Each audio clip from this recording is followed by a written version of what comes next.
Happy No Man's Sky Day, everyone. I'm Dan Stapleton. I'm working on the IGN review for No Man's Sky, and boy, are my arms tired.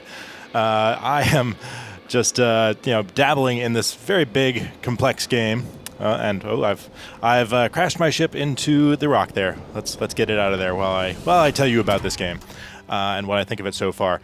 So the main takeaway for No Man's Sky is that it's a big game by virtue of having a whole lot of very simple moving parts all interlocking together, and they're all taking place on this really big, impractically big, mind-bogglingly big universe full of these planets. Let me show you here. This planet is just one of, I guess, literally trillions that are just vast and procedurally generated in this shared universe. It can go even higher. Let's just go into space and I'll show you.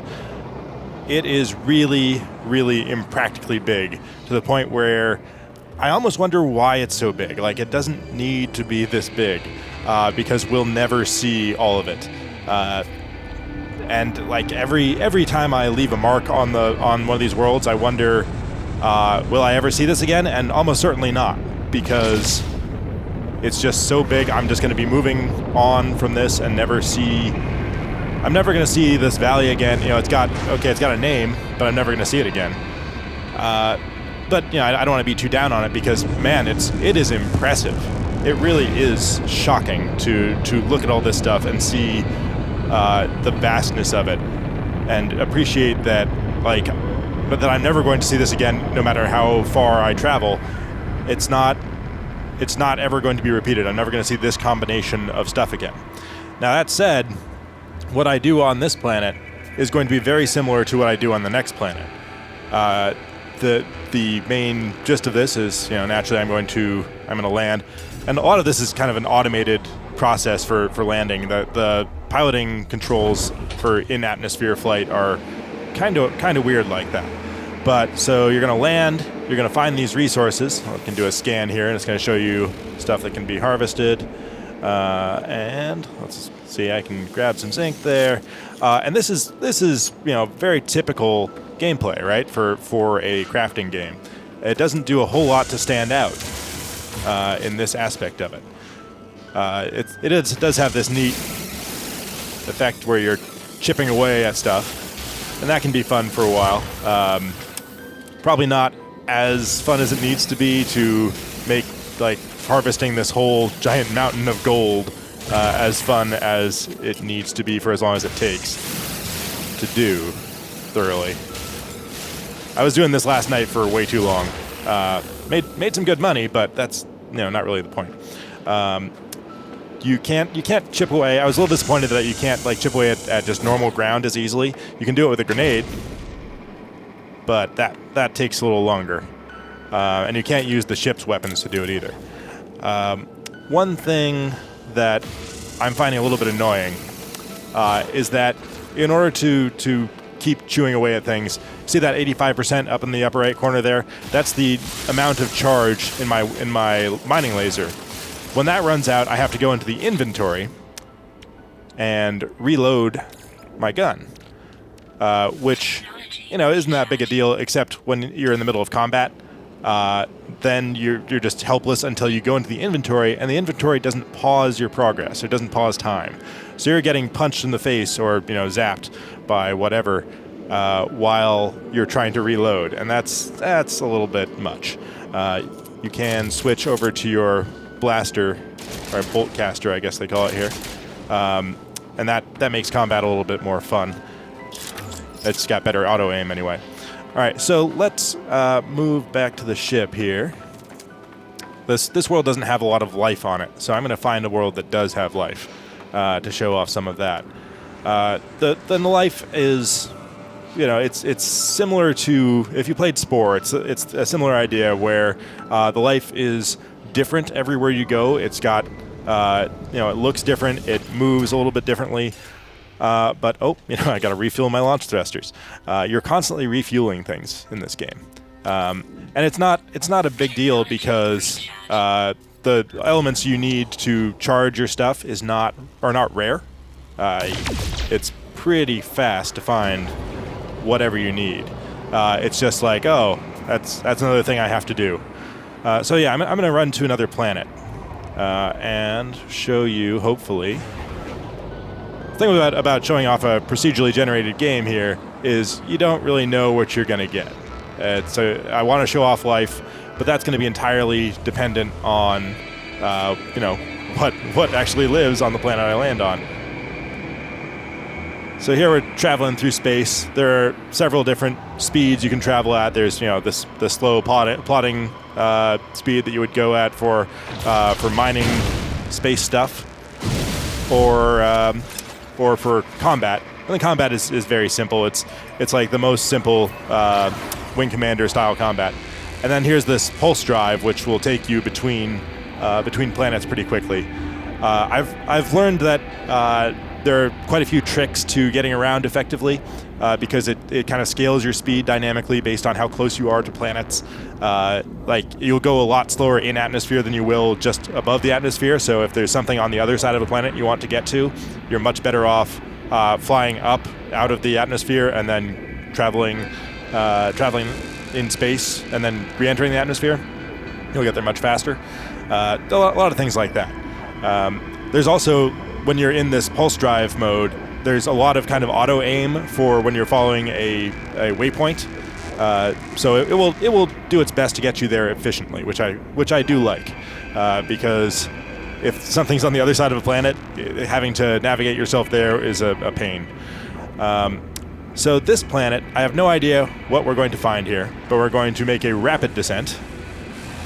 So it's going to slow me down here. So a lot of this is very automated. And I'll show you what I meant by the weird controls for when you're trying to land in atmosphere. So I'm not touching anything right now. It's just flying in like that, and then you can't crash. Like, oh yeah. See, it just piloted me right over that. I tried to steer into it. All right, so let's land here. So I just push a button and it automatically lands. All right, so this place is hot, and there's a lot of plant life, not a lot of animal life. Let's see what we can find. So part of it is you're going to scan things. All right, and so that gives me just some money every time you scan something and then upload it to the database. So and that's basically the extent of the multiplayer side of this game. We can go in here and I can show you. Oops, wrong menu. You can go in here, so we can name this planet whatever we want and upload it. You can name these things. Let's see. So this plant can name Planty. All right, and then upload, and it gives me some currency. I will try not to spend it all in one place.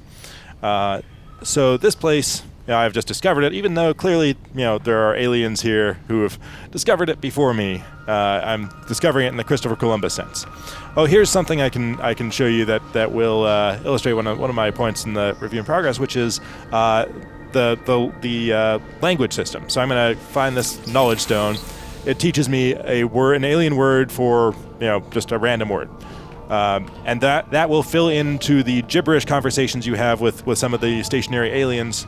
When they say that word, you'll actually see it in English, and so you're piecing those together. Right now, if you talk to an alien, it's all just gibberish, and you have to just kind of guess what they want. Let's scan this guy too. He looks cute. All right, so the most of these guys right now are pretty docile. I've run into a couple of hostile creatures. According to Hello Games, the wildlife will get more hostile as you get closer to the center of the galaxy, which is the ultimate goal. See, I'm going to go land on this platform here. It usually guides you in. And maybe we can talk to an alien.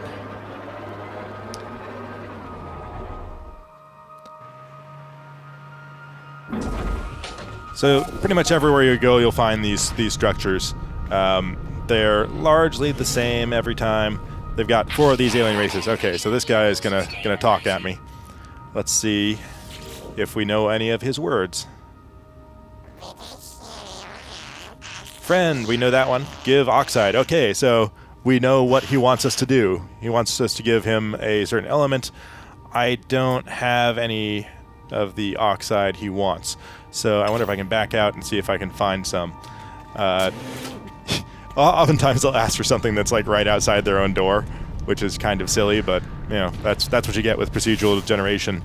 Nobody knows exactly what to expect.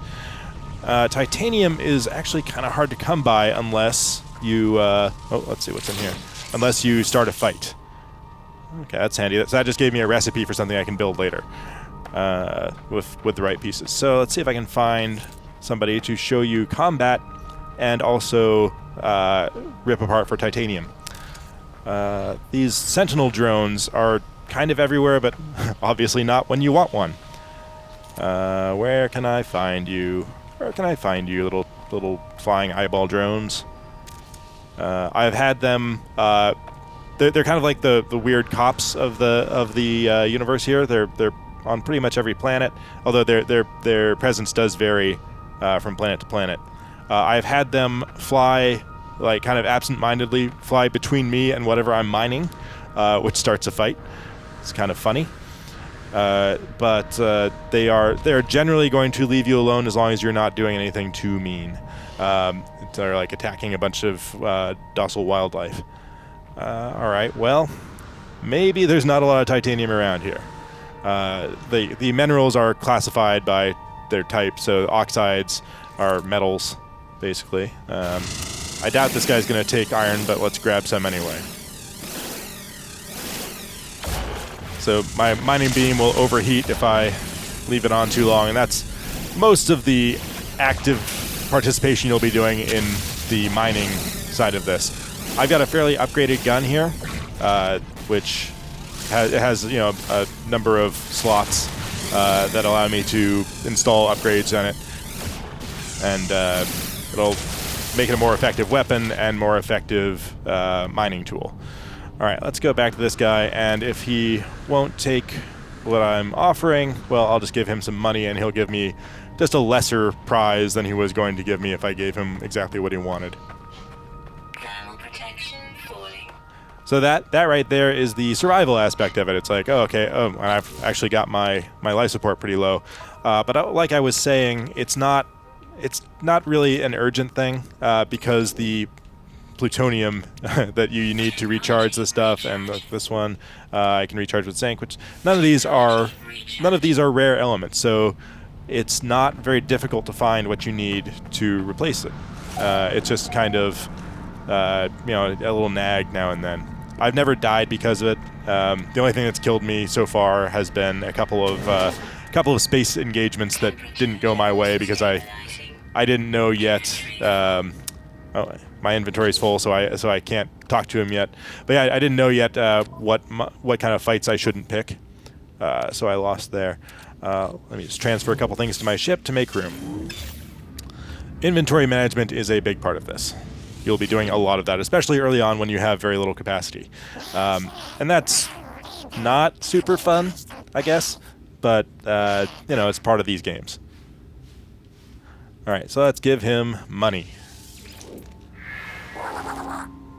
Yeah, so he wasn't so he farted at me, is what they said. Okay, great. Okay. That's classy, dude. And then you just go in here and take all of his stuff for if he has anything. Here, there's a trading terminal. I can go in here and I can sell off the gold that I harvested for some cash. And like this is it's not all of this game, obviously, but I've been playing for a day, and that's most of what I've been doing. There are just a bunch of things to do in this game. None of them is super complex. The economy here, obviously, it's saying like these, this thing is, a little bit more than the galactic average. It's a little bit less down here. Let me talk about the UI. It feels like it's designed for a mouse, which I guess Destiny does too, but I don't think it's a very good idea there either. Here's somewhere I've got two options, and I can't just use the D-pad to select them. That just creates like unnecessary frustration where it's like, well, I gotta center on the one I want, and then you've gotta hold down the button to select it. It's like, why would you make this as fiddly as that? Like, there's a very easy way to do these selection tasks, and it's not that. But yeah, so check back at IGN for a lot more No Man's Sky. There's much more to see, a great big universe out there, and we'll be exploring as much of it as we can for you and give you as many tips as we can for how to avoid some pitfalls and how to get a leg up on the millions of other people who are going to be playing this game. So for much more on No Man's Sky, stick with IGN. Thanks, guys.